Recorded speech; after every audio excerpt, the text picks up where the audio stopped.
Hello, my name is Antonio Huntley, and this is my response to the discussion prompt.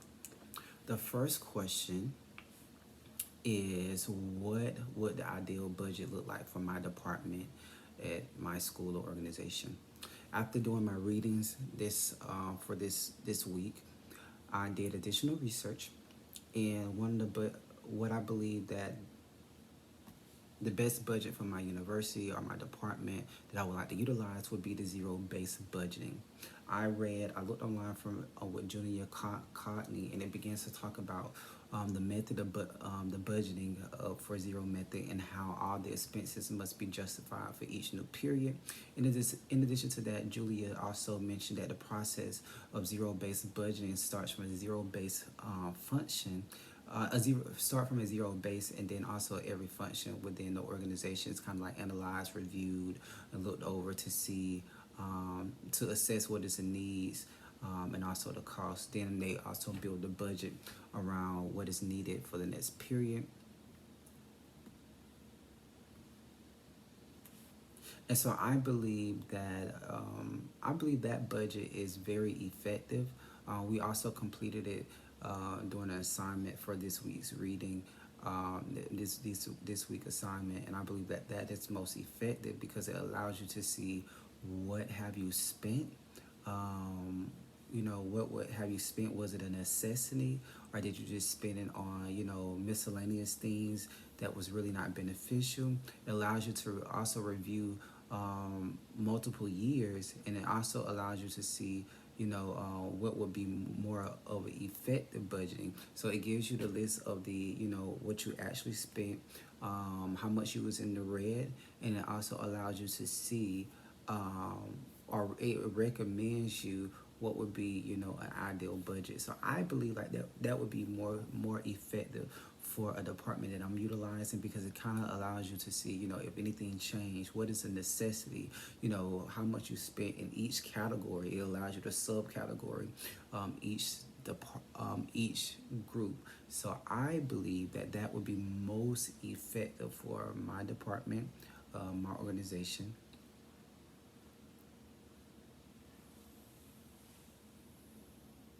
The next question is, would my department benefit from a centralized approach or a decentralized approach, or a blended approach in decision making when implementing budgeting? Well, as we know, Barr and McClendon states that the centralized approach basically locates all the decision regarding the budget at the institutional level, with the institutional priorities and goals driven through the process. I have to say that I believe that the centralized approach is best. Now, give and take for certain universities, there may be there may be exceptions to that. You may be able to use the blended approach. However, personally, I believe that the centralized approach is best because it allows the institution, the organization, their goals to be put at front. And I feel like as an organization, everything should fall in line with that. Everything should fall in line with that. So I believe, if the university, will budget out, what the finances are needed, the department should be able to utilize that and work with that budget. So I know a lot of times departments, individual units or departments may not understand that, but I feel like if the university allocate their monies properly, it will allow the different departments to know what they have in their budget and how it can be used. But I still say it goes back to that zero-based budgeting. That the zero-based budgeting allows universities to see what is really a necessity based on not just 1 year but multiple years, and what have I spent on things that are not a necessity. What are the costs?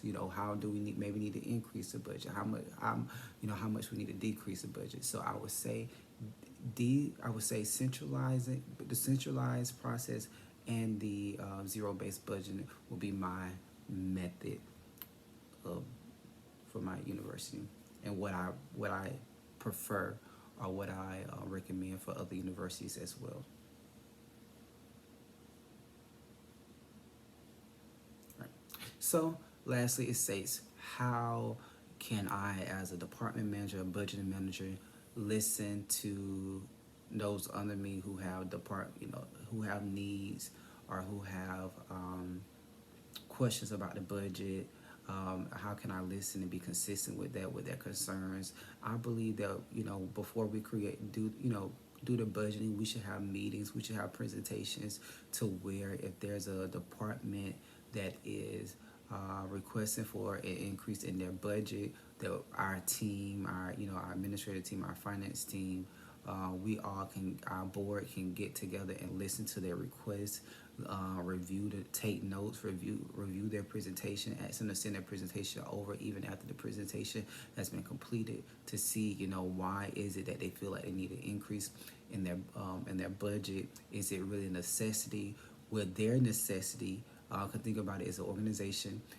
Even they may be a smaller department. They may be career services, use it for example. But if they need an increase in resources to make sure that we are meeting the university, is going to make sure that the university is meeting the goal.